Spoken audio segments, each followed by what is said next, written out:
Bonjour tout le monde, bienvenue sur cette émission du mardi. J'ai fait quelque chose de très important aujourd'hui, juste avant d'enregistrer d'ailleurs cette émission, sur mon portefeuille. Et c'est quelque chose qu'il faut que je vous partage absolument.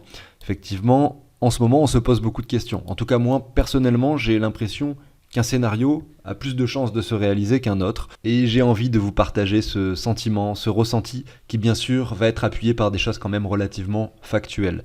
Donc pensez à l'abonnement, au like si le contenu vous plaît, je vous passe la très courte introduction, et on se retrouve directement pour l'émission. A tout de suite.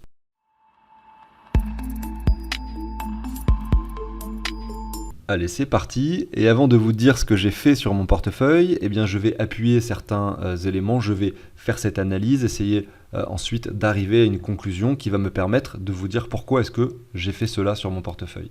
Déjà, on a un Bitcoin sur les 28 000 dollars. Est-ce que c'est intéressant d'acheter maintenant? On va répondre à cette question tout à l'heure. Mais j'aimerais commencer par trois éléments finalement très importants. D'abord, la temporalité. Le Bitcoin se trouve, donc j'ai regardé là, j'ai checké, ça a été avancé un petit peu, puisqu'en fait le prochain halving du Bitcoin dépend finalement de la résolution des blocs du Bitcoin. C'est tous les 210 000 blocs qu'il y a un halving. Donc la prochaine date finalement spéculée, c'est le 17 mars 2024. Du coup maintenant pour notre temporalité, on va pouvoir bouger cette... voilà, on va se mettre 18... Voilà, on va changer d'une semaine finalement, ça change d'une semaine par rapport à ce qu'on avait mis. Et on regarde finalement la semaine actuelle, nous sommes sur les 50 semaines. Si je reprends du coup finalement le cycle précédent, le bear market de 2018, on prend 50 semaines, on arrive exactement ici, sur cette bougie-là. Vous voyez? Donc on avait eu également à l'époque une petite hésitation du marché avant de pouvoir observer une continuation haussière. Donc ça c'est la première chose, la temporalité colle pas mal, c'est-à-dire que le sommet de 2018 par rapport au halving suivant, regardez, c'était approximativement 126 bars. Maintenant si je prends 126 bars ici, regardez où est-ce que ça nous amène. Ça nous amène où? Sur le sommet du Bitcoin. Donc en termes de temporalité c'est juste parfait, hein. C'est-à-dire que là on a le sommet, là également pareil, par rapport finalement au nombre de semaines avant le halving qui suit. Le point bas, c'est pareil, c'est la même temporalité. Et là, regardez, en 2018, on a eu une petite poussée du Bitcoin. C'est exactement la même chose qui est en train de se produire en ce début d'année. Et donc, la temporalité est toujours respectée. On peut supposer donc, au vu de ce que l'on a ici à l'écran, que l'on ait cette petite poussée qui s'opère. Donc, ça impliquerait que le Bitcoin, finalement, continue de monter, pourquoi pas, jusqu'aux 37-40 000, j'en sais rien. Une dernière petite euphorie, avant un retracement qui s'opère sur du plus long terme pour pouvoir nous former un W. Ça, c'est ce qui va se produire si jamais on continue à respecter cette temporalité. C'est-à-dire que là, pour l'instant, on se calque en fait. Le graphique est quasiment calqué avec celui que nous avions eu en 2018. Les pourcentages de baisse et de hausse sont différents. Ce qui s'est passé ici avant est également différent, parce que là, vous voyez qu'on a deux sommets alors qu'en 2018, on n'en a eu qu'un. Mais si on enlève cette partie de marché-ci, vous voyez que là, cette chute et cette hausse, c'est la même chose que ce que l'on a eu ici, à quelque chose près. Mais pas pour les pourcentages de chute et de hausse, comme je le disais, ça c'est différent. Donc on se calque pas mal, on peut imaginer donc que ça se produise de la même façon. On avait vu sur le précédent marché que nous étions revenus sur les 61,8, de façon assez précise, voilà. Ouais, vraiment c'était précis, hein. Je me mets vraiment sur le sommet, sur le bottom. On a sur la mèche, regardez, touché donc les 13 416 dollars. On est allé un peu plus haut vers les 13 900 dollars grosso modo.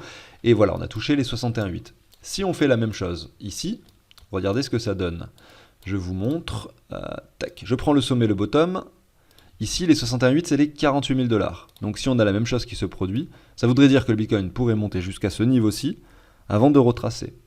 Voilà. Et ce niveau-là, ça représente tout simplement cette ligne de tendance. Si on met les clôtures d'ailleurs, on l'observe très bien, cette ligne de tendance, elle est vraiment très jolie. Donc tout ça, ça peut coller. En termes de temporalité, vous voyez que ces 61,8 seraient atteints, vous le voyez ici, en septembre, en bas, on le voit en bas, septembre 2023. Bon, ça reste tout ça spéculatif, bien entendu. Mais c'est le premier élément, et je suis toujours que sur le premier élément en ce moment, que je voulais vous présenter. Le deuxième élément intéressant, c'est le rapport entre cette temporalité que l'on a à l'écran et le Crypto Fear and Greed. Donc ce rapport, on va le regarder grâce au site Look into Bitcoin. On observe, donc là on était en 2019, le Bitcoin valait 3200 dollars. Ici le crash Covid, on avait touché les 3800, mais sur les clôtures on était aux 5000, on le voit. Donc grosso modo, là ce que vous avez à l'écran, je ne sais pas si vous arrivez à vous situer, mais là cette hausse que vous voyez là, que je vous matérialise ici avec la souris, eh bien ça représente sur le Bitcoin la hausse, si, vous voyez, de 2018. C'est peut-être d'ailleurs la même hausse que nous sommes en train de vivre maintenant si on se calque sur la temporalité. Donc je retourne là-dessus, et c'est ce qui va nous intéresser. Ça va être cette partie-là, cette petite hausse. On voit que le Crypto Fear and Greed avait touché les 11, ici sur le bottom. On avait été, regardez, sur les 14, les 15, voilà, sur les niveaux à peu près des 10, donc l'extrême peur. On était dans l'extrême peur ici. Et là, le marché a commencé finalement à performer. Le Bitcoin est passé donc des 3000 dollars aux 7000.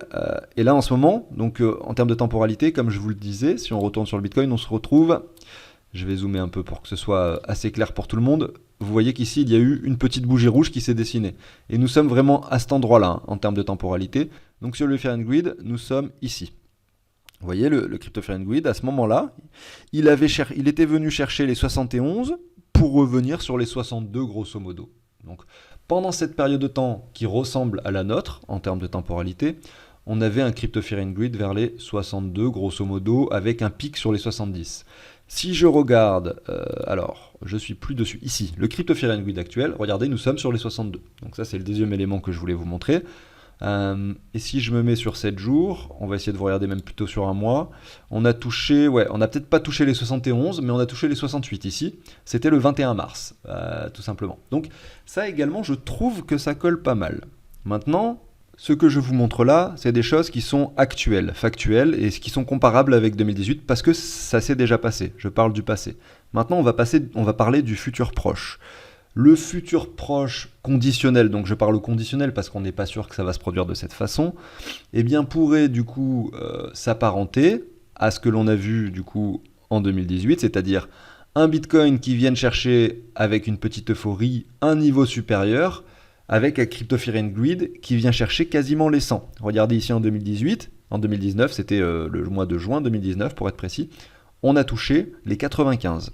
Voilà, on est resté sur 95, avant cela on était sur les 83, etc. Donc on est parti dans l'extrême euphorie, avec un Crypto Fear and Greed donc, qui est allé sur l'aiguille ici, chercher vraiment le niveau extrêmement important, un peu comme si on était sur les 5, vous voyez c'est l'inverse. Évidemment, quand on a vu que le Bitcoin était déjà sur une euphorie extrême, donc de 95, avec un prix qui était que sur les 14 000, on pouvait imaginer qu'un crash allait s'opérer, notamment lorsqu'à l'époque on avait vu que le halving était encore une année après. Bon, malheureusement j'étais assez débutant et ce scénario-là on l'avait encore jamais vu au préalable. Et j'ai un peu cédé, finalement cédé à cette euphorie et j'ai investi dans le Bitcoin déjà sur ce premier crash. Alors que derrière, vous voyez, on a chuté beaucoup plus bas. Donc c'était pas très malin de ma part. Bon, ce que je veux vous faire remarquer ici, c'est que ce scénario que l'on a eu pourrait se reproduire. Et si ça se reproduit, on pourrait imaginer pourquoi pas que le Bitcoin du coup monte. Alors la question c'est jusqu'où est-ce que ça pourrait monter ? Eh bien moi je vous dis pourquoi pas les 40 000. On l'a vu tout à l'heure avec les 61,8 de Fibo, mais les 40 000 c'est également un creux dans la liquidité. Regardez ici c'est assez propre, hein. Vraiment l'endroit où vraiment les gros portefeuilles, en tout cas les grosses entités pourraient pousser le marché pour aller chercher finalement toutes ces liquidités et continuer à se décharger. Et derrière, à un moment donné, si le marché devient extrêmement euphorique, il est possible que l'on arrive sur un niveau où les liquidités ne s'accumulent plus au nord. Pourquoi est-ce qu'elles s'accumuleraient plus au nord ? Parce que finalement, tout le monde est dans cet esprit d'euphorie, tout le monde est convaincu que le marché va continuer de monter, et donc tout le monde va ouvrir des longues, et donc mettre des stop-loss au sud. Et les liquidités du coup seront au sud. Et à ce moment-là, ça sera a priori le bon moment, finalement, pour aller faire chuter ce marché. Donc avec ces trois éléments que je vous ai montrés, ça c'était le troisième finalement, on peut en conclure. Et j'en ai un quatrième à vous montrer d'ailleurs, j'aurais dû vous dire qu'il y en avait 4 en fait, je ne sais pas pourquoi j'ai dit 3. Mais si on prend juste ces trois éléments, on peut en conclure que pour l'instant on ne sait pas ce qui va se passer. En revanche, ce que l'on sait, c'est que si le Bitcoin monte aux 40 000, que sur ce niveau des 40 000 on a un Crypto Fear and Greed sur les 95, si en plus de ça, on voit que là, plus aucune liquidité s'accumule au nord et que tout s'accumule au sud, tout portera à croire à ce moment-là précis, si ça arrive, à ce que le marché retrace par la suite dans les semaines et mois qui viennent, tout simplement. Donc voilà, moi je voulais vous partager ces éléments tout simplement parce que je les trouve intéressants, notamment combiner les uns avec les autres.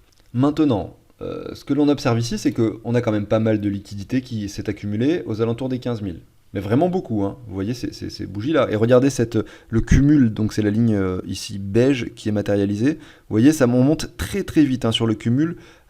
ici. Notamment regardez, entre les 18 et les 14 000 $. Et du coup, la question que je vous pose, c'est est-ce que vous pensez que si le Bitcoin, admettons, mais essayez de vous mettre dans la tête que le Bitcoin, aujourd'hui, là, on est fin avril, mais peu importe, imaginez, essayez de vous projeter dans 2 mois avec un Bitcoin à 40 000, ou même, allez, à 45 000, 47 000, presque 50 000 $. Votre portefeuille, du coup, par rapport à maintenant, a multiplié sa valeur par 3 ou 4. Parce que vous avez tous principalement des altcoins, ça j'ai pu l'observer sur un sondage. Donc a priori, si ce scénario se produit, j'aurais tendance à penser que les altcoins prendront plus de valeur que de Bitcoin. Je sais, alors là en fait on a eu le Bitcoin qui est monté en solitaire. Et je pense que les phases d'euphorie finalement sont souvent traduites, les vraies phases d'euphorie je parle, celles où on a vraiment le Fear and Greed qui monte sur les 95, sont généralement traduites par des altcoins qui montent encore plus que le Bitcoin. Donc on peut supposer qu'à ce moment-là, vous ayez un portefeuille qui vale 3 ou 4 fois, voire peut-être, allez, si c'est un peu la folie, 5 fois plus qu'actuellement. Bon, ça bien sûr, c'est à condition que vous soyez full crypto en ce moment, ce que d'ailleurs, je ne conseille pas forcément. Comment est-ce que vous vous comporteriez? Quelle serait votre psychologie à ce moment-là? Est-ce que vous vous diriez, voilà, peut-être qu'il faut que je décharge un peu? Ou est-ce que vous penseriez que peut-être, ça y est, le Bitcoin serait prêt à monter plus haut? Bon, avec tout ce que je viens de dire, effectivement, j'ai influencé probablement votre réponse. Mais il faut bien comprendre que la plupart des personnes qui seront ici auront du mal à revendre leur crypto.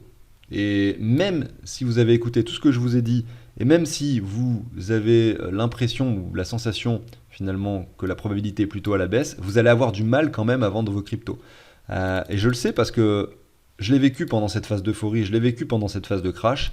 Là, j'ai eu beaucoup de mal à vendre des cryptos et là, j'ai eu beaucoup de mal à en acheter.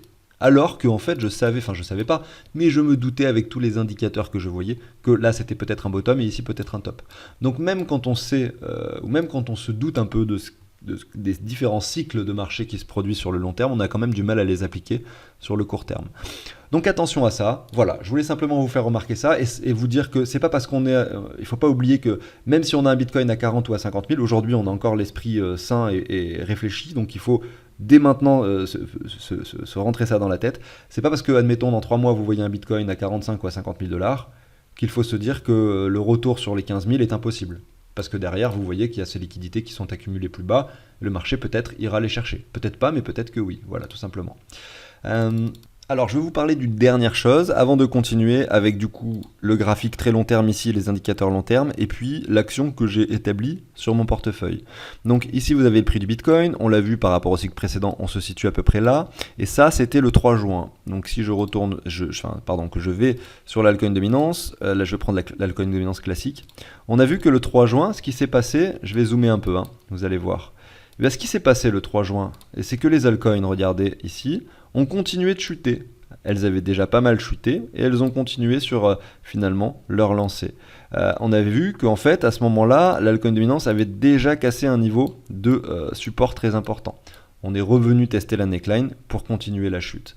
Ce qui veut dire, après on va pas regarder les pourcentages parce que je pense que la capitalisation des altcoins à l'époque était beaucoup moins importante et que donc ça n'a pas trop de sens. On va pas faire des pourcentages similaires. On le voit d'ailleurs sur le graphique. Ça c'est le bear market, ça. Vous voyez ici la différence de chute, c'est-à-dire que là on avait eu une altcoin dominance qui avait perdu 75% de sa valeur, alors que là par rapport au sommet actuellement nous sommes à environ 29, donc rien à voir, on peut tout diviser par 2 je pense. Donc c'est intéressant de voir ça. On se dit simplement qu'à l'époque, quand le Bitcoin avait fait cette poussée finalement, sur toute cette période, le Bitcoin était monté en solitaire.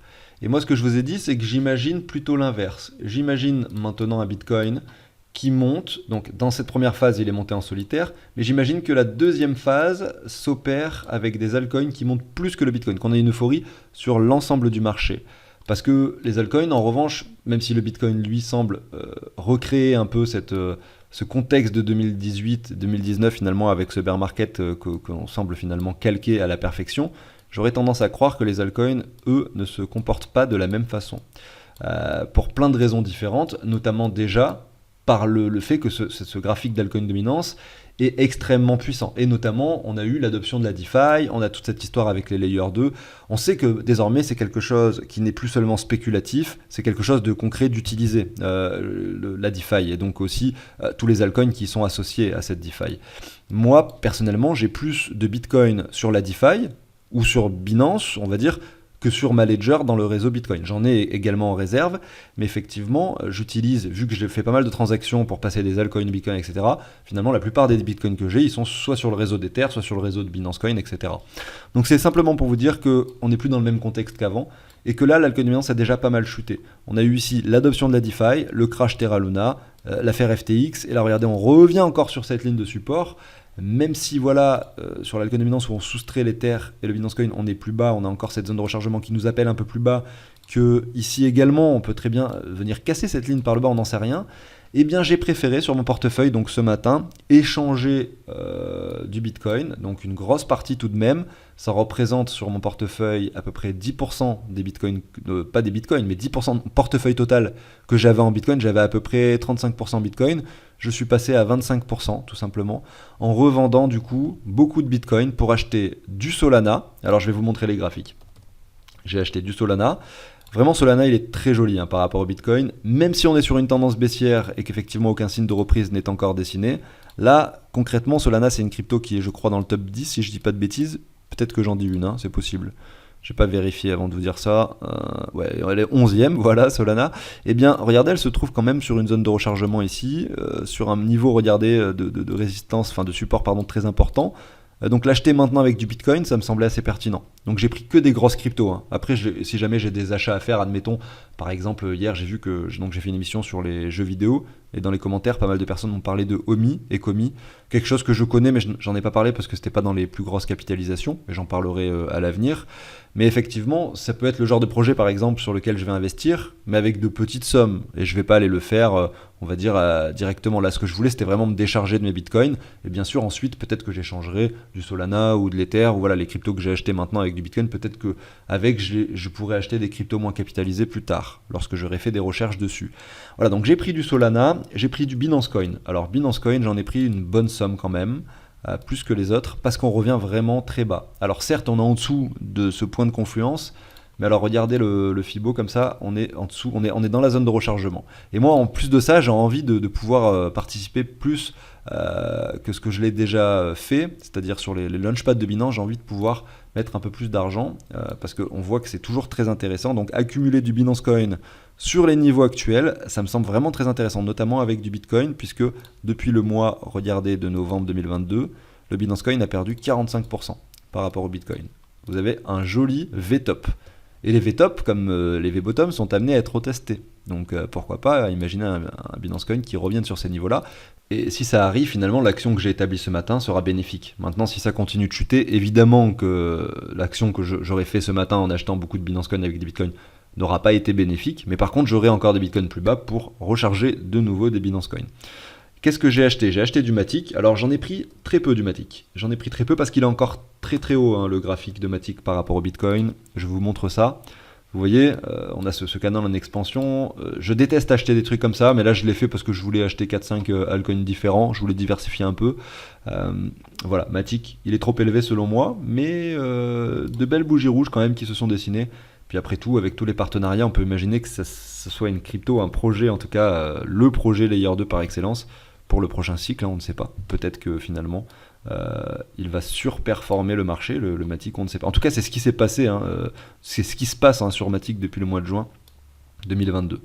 Et j'ai pris également, je crois que c'est tout, ah non, j'ai oublié l'Ether, j'ai aussi pris de l'Ether. Parce que l'Ether, il nous imprime une jolie bougie. D'ailleurs, ça m'a un petit peu embêté d'acheter ce matin parce qu'on a vu cette bougie là qui se dessine sur l'altcoin dominance, qui vient juste de se faire. Avec, regardez, si on se passe en daily, une sorte de petit W qui s'opère, mais c'est un peu léger. Donc, à quoi s'attendre sur l'Ether par rapport au Bitcoin ? On peut s'attendre bien sûr à un retour vers cette ligne-ci, vous voyez. Mais on est quand même assez élevé, on est venu chercher les 61,8, on peut bien sûr chuter encore plus bas, donc attention non plus à pas se précipiter, quoi qu'il arrive. Et moi de mon côté, j'ai gardé pas mal de Bitcoin. Mais voilà, je voulais vous partager ça, parce que c'est quelque chose que je ne fais pas tous les jours, convertir 10% de mon portefeuille, en l'occurrence ici, d'un actif à plusieurs autres. C'est quelque chose que je fais peut-être tous les 2 ou 3 mois, des fois et très souvent je vous en parle même pas sur la chaîne, mais là j'avais envie de le faire et ça me permettait pourquoi pas de discuter aussi sur cette émission et les différents éléments, notamment à travers le Bitcoin et son potentiel de hausse qui semble assez intéressant pour les prochains mois, donc, et notamment aussi de l'altcoin dominance, qui d'ailleurs est du coup un peu contradictoire au niveau du graphique. On a vraiment ce doute, et c'est ça qui me chagrine un peu, moi, sur cette altcoin dominance. C'est que je suis indécis, je n'ai aucune idée de ce qui va se passer. Un coup sur une émission, je vous ai dit ouais, il y a de fortes chances qu'on revienne dans cette zone de rechargement, mais d'un autre côté, j'ai l'impression que les altcoins sont vraiment acceptés en ce moment et un moins 30% encore, alors que déjà on vient de perdre sur les altcoins en quelques mois moins 30%, donc un moins 30% sur un moins 30%.